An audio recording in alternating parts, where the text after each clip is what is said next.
15% at 6.21 lakh crores out of a total budget of 47.66 lakh crores. While the interim budget provides a preview of India's ongoing defense priorities and showcases a consistent approach in implementing policy initiatives towards modernization of the armed forces and promoting a domestic ecosystem for defense manufacturing, the final budgetary picture will be provided by the full budget of FY 24-25, which is expected on the 23rd of July. Well, remember, the current order book of the Nifty Defence Index stands at 2.87 lakh crore rupees for the future potentials. Well, let's quickly listen into what the Defence Minister had to say as he laid out the capital outlay and his very ambitious defence plans. जो हमारे पहले priorities थी वही आगे भी हमारी priorities रहेंगी और भारत की अभेद्य सुरक्षा और साथ ही साथ भारत की अजेय सेना और हमारे सैनिकों का कल्याण, ये हमारी प्रायोरिटीज में विशेष रूप से शामिल है। यानी हम चाहते हैं कि सशक्त भारत का निर्माण हो, आत्मनिर्भर भारत का निर्माण हो, ये हमारा उद्देश्य है। और साथ ही साथ रक्षा उत्पाद में हम आत्मनिर्भर बने, ये सबसे बड़ा उद्देश्य हमारा है। और इस दिशा में एक मंजिल हम लोगों ने तय की है और आप सब लोगों को मालूम है कि 21,000 करोड़ से अधिक का हम लोगों ने एक्सपोर्ट किया है, जो कि एक हिस्टोरिकल ये अचीवमेंट है। और मेरा तो टारगेट ये है कि इसको हम कम से कम 5 साल समाप्त होते होते 50,000 करोड़ से ऊपर ले जाएं, ये हमारा उद्देश्य है। Well, that's Rajnath Singh, who assumed office as the Defence Minister on Thursday. He announced the defence export target for the next 5 years. Well, Anushi is standing by to tell us what the sector expects from the big budget in the next couple of weeks. Anushi, the stocks have gotten very excited. So from Garden Reach to Cochin to Mazgaon Docks to Zen, Paras Defence, these stocks have had a phenomenal dream run over the last 1 year, 6 months and even the last 1 month.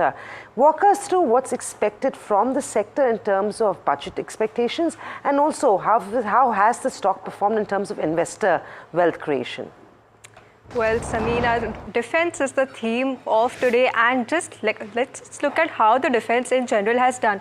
If you look at the defense stocks, their year-to-date return, their 1 month return, they've been on a tear ever since. Just look at a HAL, just look at BEML, 99%, 83% of gains in this just year-to-date period. While in 1 month also, there's no stopping these defense stocks. About 49% gains for Cochin Shipyard, all the shipbuilding companies. In fact, let's go to a Mazgaon Dock as well. Mazgaon Dock, Garden Reach, we are seeing about 198% to 144% of gains over the year-to-date basis, and even the 97% Garden Reach has this clocked in. But before we go into what we should be expecting about these defense budget expectations, let's see overall how the government has focused on the budget over the years. So if you look at the allocation over the period, so we are seeing a significant jump in the growth period. So now FY21 to 22, 4.78 lakh crore. If we go to FY24 to 25, in this internal budget, we saw about 6.21 lakh crore, 18.3% of growth. So strong growth numbers here. In fact, even if you look at the 6.21 lakh crore that we are looking at, this was the highest among allocation given by the budget to any other ministry. So defense continues to remain strong over here, and even if you look at their expenditure to the overall budget, so again it has more or less remained in a 13 to 15% of range. So in this interim budget, we saw that the total spending was about 30%. Again, going to what we can expect going forward from this line onwards, some of the key themes that remains in focus. One is the indigenization theme. Now the defense localizing the production will continue to benefit some of these domestic manufacturers. Even one of the latest comments also came by our Defence Minister Rajnath Singh, wherein our defence manufacturing has gone up over 17% to about 1.26 lakh crore in FY24. This continues to support the Make in India theme. It said that the Make in India continues to reach to new milestones, and similar lines, we can expect some more reforms or more initiatives to support this growth in the Make in India theme going forward as well. Other than that, even if you look at the defence exports, now defence exports, we are seeing that the sectoral exports have jumped to about 50,000 crore. That's what the Rajnath Singh's plan is, to take the exports number to 50,000 crore by FY 28 to 29. So if you look at the current exports, that is about 21,000 crore, a 3x jump from FY 21 levels. Let's just pull up a chart to understand how the exports have done. Yeah, so if you look at the exports, 51% growth, 24% growth, 32% growth. So there's no stopping these exports. So similar lines, we can export more reforms, more policy initiatives for supporting the kind of outline that the government, the defense minister has given for these, and how this would continue to benefit the defense players. Now the last one that we need to focus on is the higher government contracts for acquiring these new weapons, aircraft, warship and other military equipment as well. So with these, again, if there are more government contracts with this, the top listed players are to benefit. We can just look at the order book and get a sense. Now HAL has 94,000 crore of an order book, while if we look at something like a Garden Reach Shipbuilders, 22,000 crore of an order book, wherein their book-to-bill ratio is about over 6 times. So this shows about healthy revenue growth visibility also going forward. So again, now the focus remains on how these contracts increase over the period and how the companies can benefit from these increasing orders. So back to you, Samina. The defense continues to remain on a strong footing. It has generated significant wealth, Anushri. In fact, as we speak as well, defense stocks continue to be on the buy list of a number of large brokerages as well. In fact, Nomura recently emphasized on India's defense sector, projecting a substantial ordering opportunity of $138 billion spanning for FY24 to FY32. The forecast is underpinned by increasing demand for advanced defense equipment, technologies, services, signaling strong growth potential for the sector. Well, to begin with, we've got Amit Mahajan, Director of Paras Defense, who joins us to tell us what his wish list is as we go into the budget. Amit, morning. Thanks a ton for joining us. Amit, as we live in exciting times, I mean, if you're an investor buying these defense stocks, obviously you're laughing your way to the bank. You are at the center of all the activity and excitement the defense sector has witnessed. You want to start by telling us what's on your wish list? A lot has changed in the last few years for sure, but as we look ahead into the next 5 to 10 years, what do you expect from this budget? So Samina, firstly, thank you for having me over. It's always a pleasure talking to you. The defense sector is slated for an all-time high, not just what you see right now, but even looking at the future as to what to expect from this sector.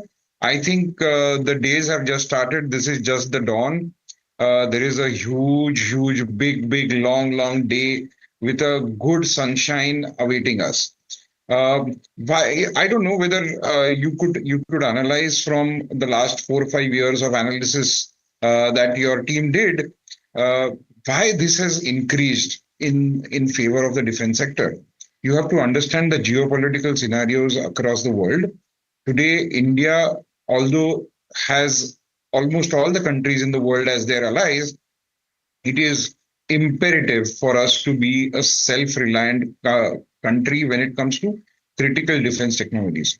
Now, this is something which I think is an emphasis as an underlying message that the country and the government is trying to give to the industry, that now it is the time that we step up, we start investing into this, and so will the business be offered. So you see the budget allocations, you see the growth in the last 3 years. Looking at the geopolitical scenario, this is the roadblock. This is a fundamental stone which is being laid for a much bigger outlay in defense. This is a very encouraging sign.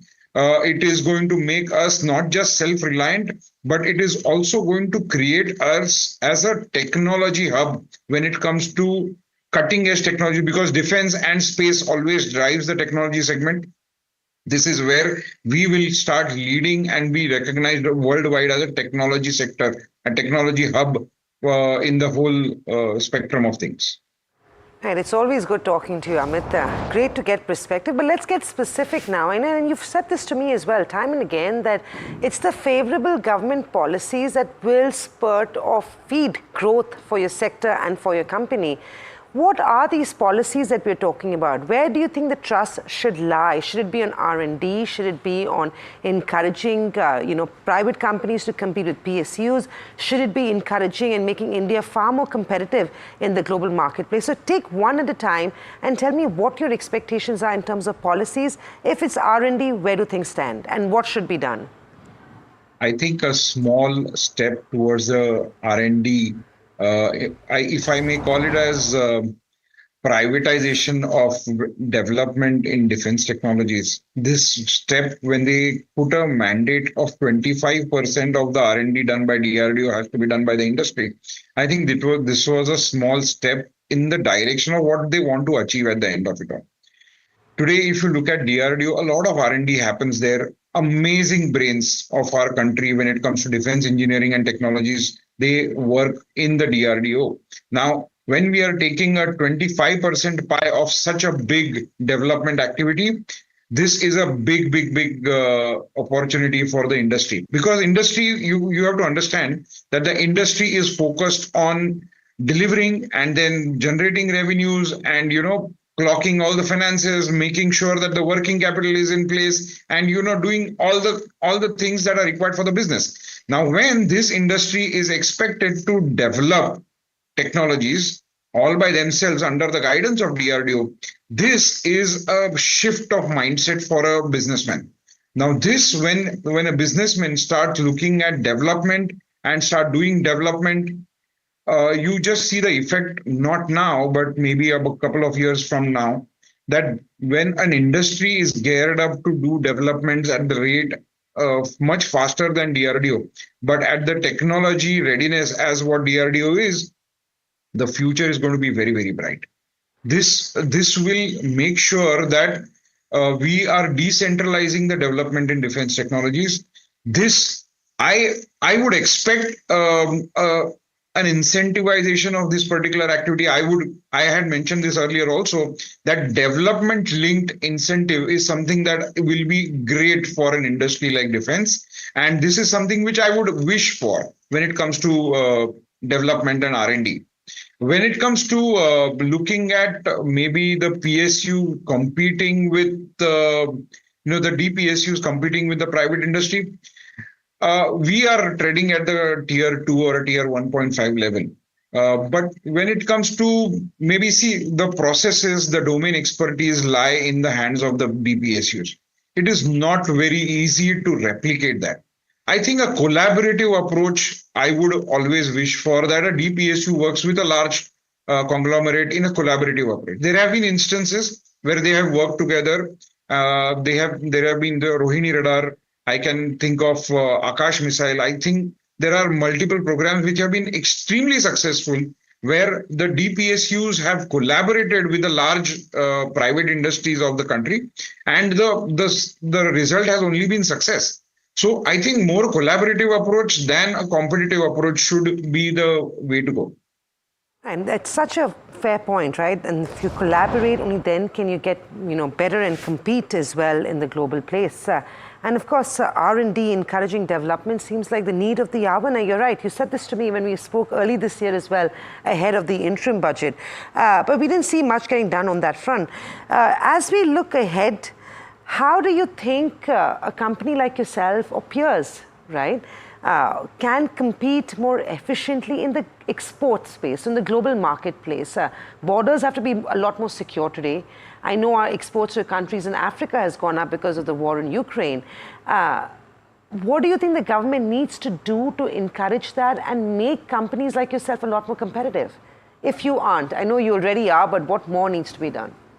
And what more could be done, rather? If you ask me, a company like me doing exports is actually not very difficult.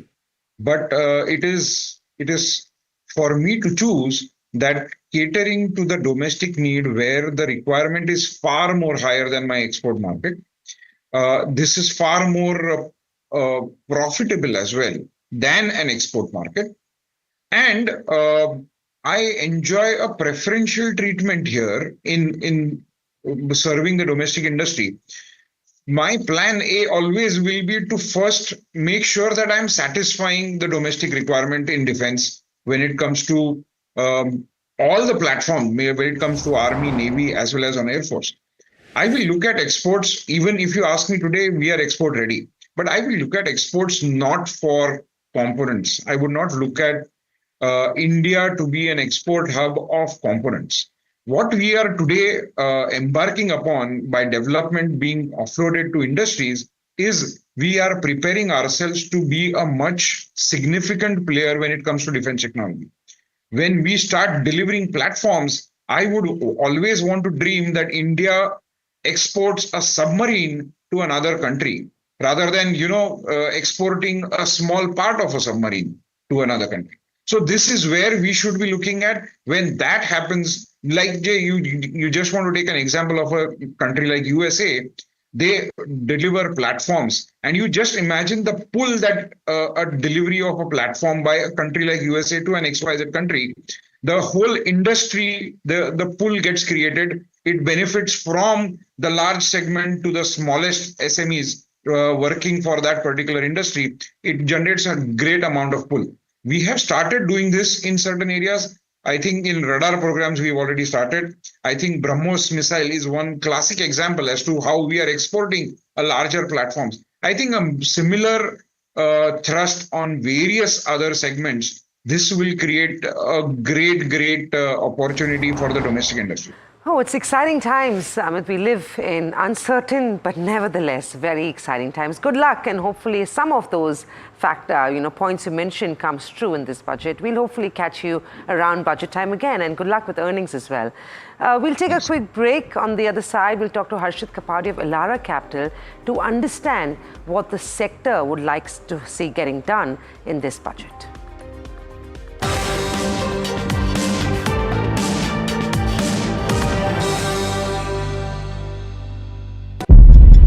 When the whole day passes like a blur, the news just whizzes past, and you're trying to stay informed. It is our job to bring you news that truly matters. At Profit 360, we cut through the clutter, the Wall Street deals, finance and policy news that could shape your tomorrow. The newsmakers, the trendsetters, and the innovators. In 30 minutes, we've got you covered. So stay ahead, stay informed, and stay profitable with Profit 360.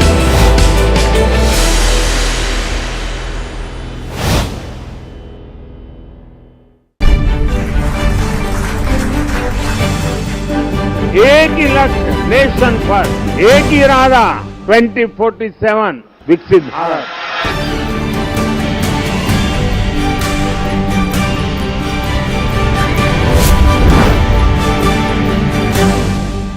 So, there is good debt and bad debt. I think there's debt which helps you create assets, which we would classify as good debt. For example, if you take an education loan for something which is truly a good program, good course, which is going to take you further, I think that's good debt. It'll pay back, it will take some time, but it'll pay you back well. The problem is if you over leverage, if you take too much debt simply because you assume that the future is a replica of the past. As Vishal just said, there's good sugar, there's bad sugar. Your good sugar is going to be from your fruit sources and stuff like that, right? And of course then there's refined sugar, etc., which comes under your what's been labeled as bad sugar, right? So to come down and get into certain financial terms or bringing it into play, I would say budget for it.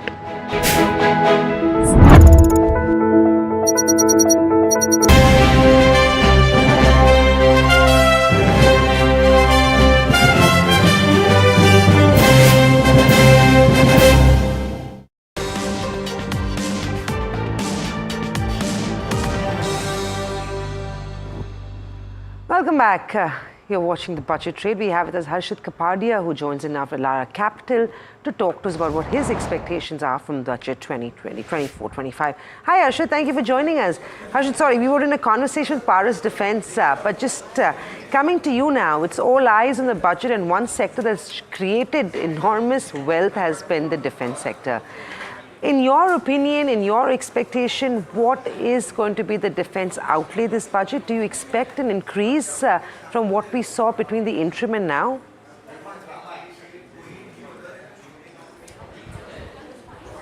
Harshit, I think you're on mute. Are you able to hear me now? Now I can. Yeah, okay. So basically, I expect the defense capital budget to be stable at 1.72 lakh crore. I don't expect any increase as far as the budget is concerned. But there could be allocation made on a difference between what we pay for Indian Navy, between the Army and the Air Force. So there could be some jugglery within the armed forces, but the overall budget, what I expect it to be stable.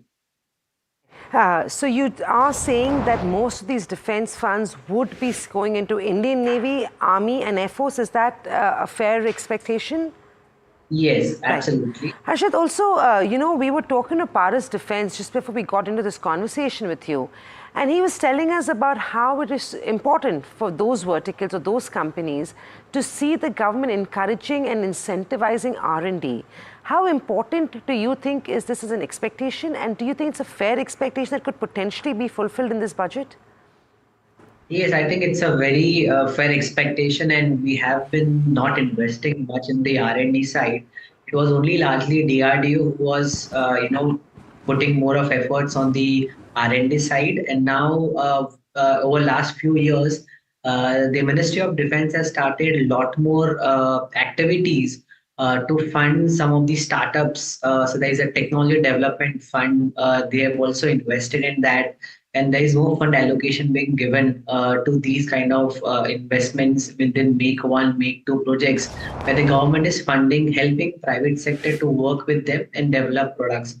So there is this initiative which is taken to ramp up the R&D. And if you look at the overall budget allocation towards R&D, that has also come to an all-time high in the interim budget. It came to around 25,000 crores. This number, let's say, 5 years back, or close to around 18,000 crores. So there has been a rise as far as the R&D budget is concerned. Harshit, shipbuilders, so companies like Garden Reach, Cochin Shipyard, Mazagon Docks, of course, not too many private players in the shipbuilding space. Drones, the likes of Paras Defense, Zen Technology, aircrafts, AJL, case in point, and cyber. I believe that's the other emerging, space that we've been talking about. These stocks or listed companies in this space have had an exceptional dream run over the last few months, and the last month especially has been phenomenal. At this juncture, if you're not expecting an increase in capital outlay, what companies do you think could benefit most through this budget announcement?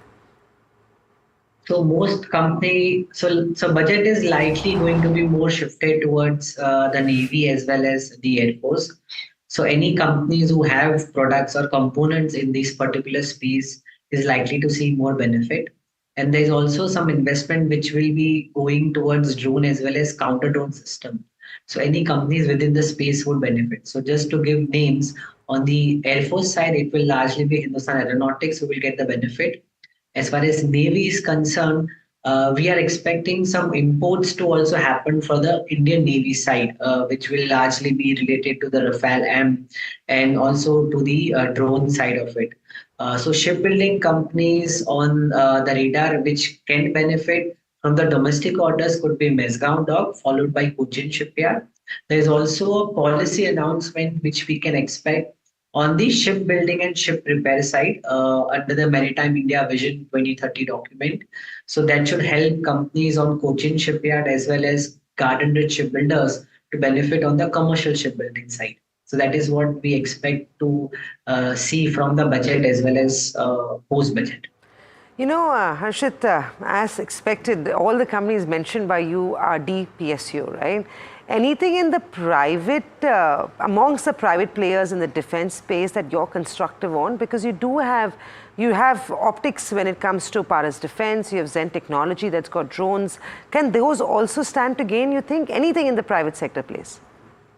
Yes, if you look at the primary beneficiaries are always the PSUs, but the secondary level of benefit which supplies these components and which are part of the ecosystem are the private defense companies, and the companies which I think would benefit. One is Paras Defense, other is Zen Technologies, Data Pattern, and Astra Microwave are some of the names which we like within the private defense space. And also on the platform side, it will be Bharat Forge. Very lastly, Harshit, do you feel like the recent rally is justified because it is a budget rally, right? And these prices are well valued as we see it, or do you feel like some of these counters have ran ahead of themselves, and hence buying them pre-budget may not be advisable? One thing to say is definitely valuations are high, but they are still under a range. If you look at the domestic cap good companies, their multiples are significantly higher than what the defense pack is trading at. So there is an upside which could be seen from here on as well. However, this budget rally is largely you can play with, but post that how the allocation happens within the defense budget and what is the pipeline which would be converted into order inflow is something which to be watchful, and you have to take a decision on that. Right. Thank you very much, Harshit. We'd have loved to have a more extended chat with you, but hopefully closer to the budget, we'll try and connect back. With that, we're completely out of time on this edition of Budget Trades. Thanks for watching. Stay tuned to NDTV Profit.